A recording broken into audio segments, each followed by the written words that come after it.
Hello दोस्तों, आप सभी को मेरा सलाम और प्रणाम।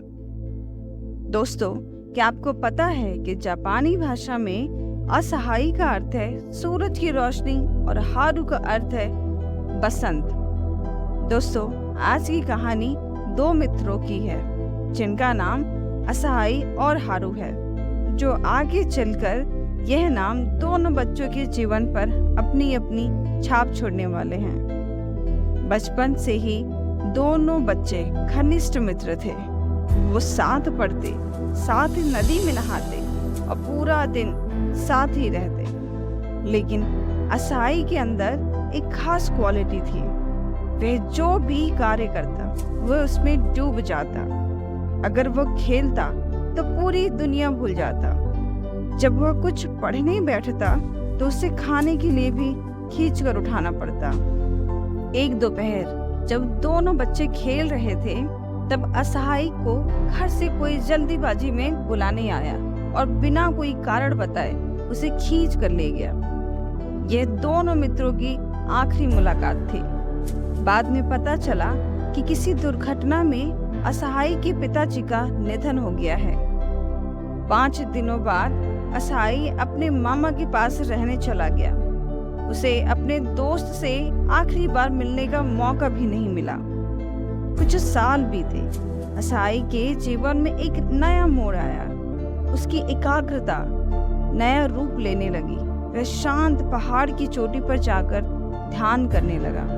समय बीता और ज्ञान का अंकुर फूटा। उसने ध्यान को जाना।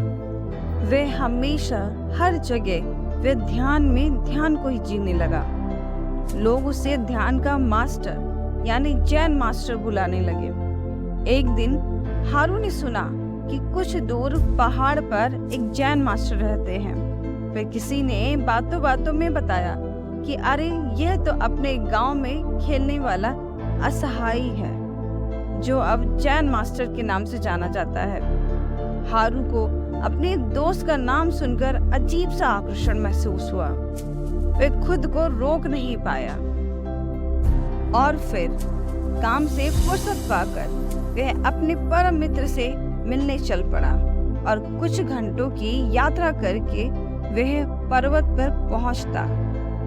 पूछते पूछते वह पहाड़ के ऊपर चढ़ा और 2 घंटे चढ़ाई के बाद देखा कि एक दूर गुफा के बाहर पत्थर पर एक आदमी बैठा हुआ है।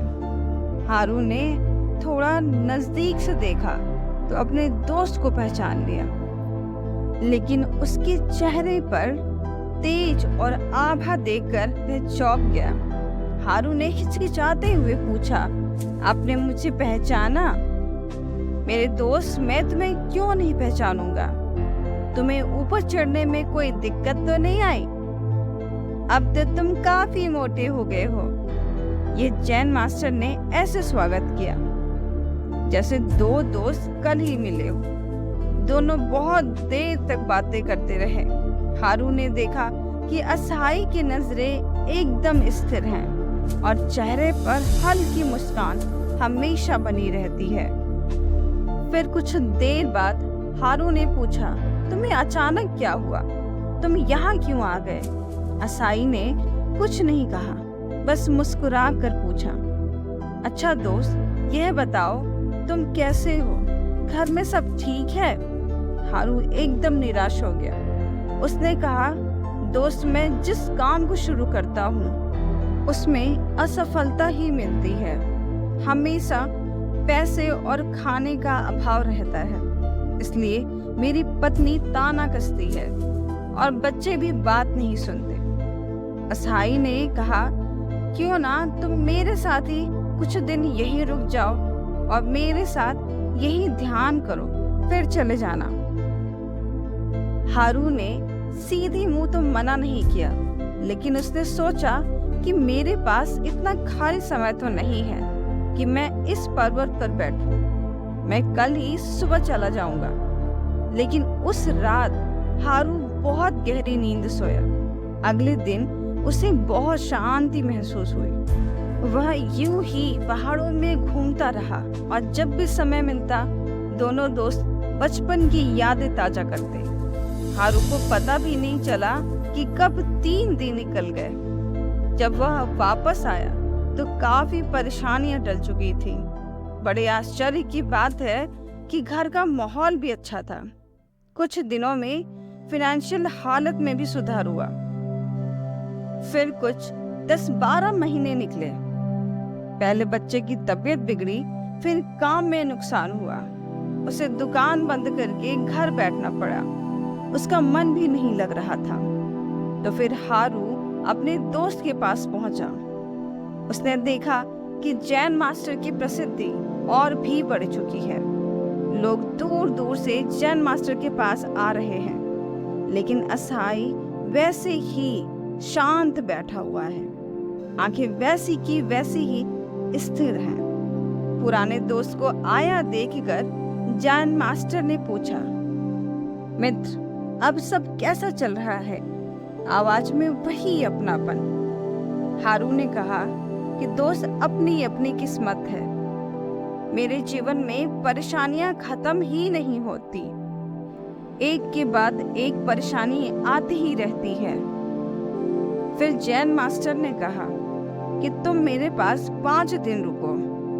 हारू फिर घर जाना और अच्छा लगे तो साथ में बैठकर ध्यान भी कर सकते हो। तो 2 दिन बाद हारू ने असाई से कहा कि तुम्हारे कहने पर मैंने बहुत कोशिश की, पर मुझसे ध्यान नहीं होता। मन में बार बार चिंताएं आने लगती हैं। तो जैन मास्टर ने कहा, जितना हो सके उतना ही करो। ध्यान एक बैलेंस है, तुम जबरन जोर नहीं लगा सकते। हारू ने बहुत कोशिश करी, लेकिन हारू ध्यान नहीं कर पाता था। वह अपने दोस्त के आसपास बैठा रहता, कभी लोगों से बातें करता तो कभी कुछ। जैन मास्टर के पास कुछ किताबें थी, वह वही पढ़ता, उससे थोड़ा सुकून मिलता। 2 दिन के अंदर उसने ध्यान की कोशिश भी छोड़ दी। 5 दिन बाद हारू घर पहुंचा तो इस बार फिर से हालात सुधर चुके थे। हारू को कुछ कनेक्शन समझ में आया। अब हारू को जब भी परेशानी आती तो वह अपने मित्र जैन मास्टर के पास रहने चला जाता। एक बार हारू दोबारा अपने दोस्त से मिलने आया। असाई ने फिर उसका स्वागत किया, लेकिन जब उसने अपनी परेशानी के बारे में बताया तो असाई ने उसकी शिकायतों पर बिल्कुल भी ध्यान नहीं दिया। उस दिन के बाद असाई ने अपने दोस्त को पूरी तरह से इग्नोर करना शुरू कर दिया। 1 हफ्ता निकल गया, लेकिन असाई ना उसकी तरफ देखता ना उससे बातें करता। हारू का धैर्य खत्म हो गया। फिर अगली रात उसने गुस्से में असाई यानी जैन मास्टर से कहा, मित्र, तुम सबको आशीर्वाद देते हो, सबको सिखाते हो, तुम मुझे कुछ क्यों नहीं सिखाते? शायद मैं ही तुम्हारा समय खराब कर रहा हूँ। लेकिन असाई अभी भी मौन था।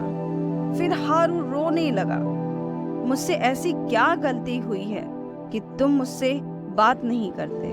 मैं इतनी परेशानी में हूँ और तुम मुझे समझ नहीं रहे। क्या मैं तुम्हारा दोस्त नहीं हूँ? अब जब तक तुम मुझसे बात नहीं करोगे, जब तक मेरी परेशानियों को सॉल्व नहीं करोगे, तब तक मैं यहाँ से नहीं हिलूंगा। यह सुनकर जैन मास्टर ने अपना मौन तोड़ा। हारू, चलो हम पहाड़ की चोटी पर चलते हैं। शब्दों में ऐसा आदेश था कि हारू बकरी के बच्चे जैसे असाई के पीछे पीछे चल दिया। ऊपर पहुंचकर जैन मास्टर ने कहा, आसमान देखो क्या दिखता है। हारू ने देखा आसमान एकदम साफ है और चोटी पर से देखने पर नजदीक भी लग रहा है। असाई ने इशारा करते हुए कहा, आसमान में दूर उस छोटे से टिमटिमाते तारे को देखो। अंतरिक्ष में बहुत दूर होने के कारण बहुत छोटा सा दिख रहा है, पर यह तारा हमारे सूरज से 1000 गुना बड़ा है। मास्टर मुस्कुराए और बोले, हारू, कुछ समझ में आया? पर हारू ने कोई भी जवाब नहीं दिया। मास्टर ने आगे बोला, हमें सूरज बहुत बड़ा लगता है, लेकिन उस तारे या अंतरिक्ष की तुलना में यह बहुत छोटा है। अगर सूरज इतना छोटा है तो सोचो पृथ्वी कितनी छोटी होगी। हारू ने कहा कि सुई की नोक के बराबर। असाई ने कहा, अब ध्यान से सोचो, इस ब्रह्मांड की तुलना में हमारा देश कितना बड़ा है। अनंत ब्रह्मांड की असीम शांति की तुलना में तुम और तुम्हारी प्रॉब्लम्स कितनी बड़ी है। हारू की आंखों में आंसू बह रहे थे।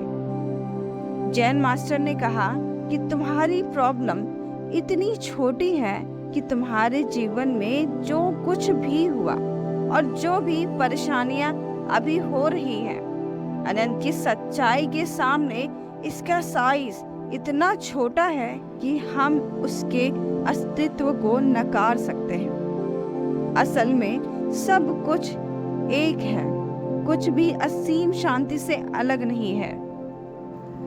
यह शब्द सुनकर हारू रोने लगा। उसका मन अचानक हल्का हो गया। अचानक उसे ब्रह्मांड की अनंत शांति महसूस हुई। हारू उस आनंद के साथ एक हुआ जिसके लिए वह जीवन भर तड़प रहा था। प्रेजेंट में आते ही हारू की आंखें और बहने लगी। उसने बोला, मास्टर, परेशानियों से मेरा मन हल्का कर दिया आपने। जैन मास्टर ने कहा, मैंने कुछ भी नहीं किया, बल्कि तुम्हारी समझ ने किया है। जैसे ही तुम्हें समझ आया कि तुम्हारी परेशानियां इस प्रेजेंट मोमेंट के सामने, अनंत ब्रह्मांड के सामने कोई भी अस्तित्व नहीं रखती, वैसे ही तुम शांत हो गए। यही प्रेजेंट मोमेंट है, ना कोई रिएक्शन, ना कोई कमी है। यही ध्यान है, यही अनंत का आनंद है, यही मेरा और तुम्हारा सच है।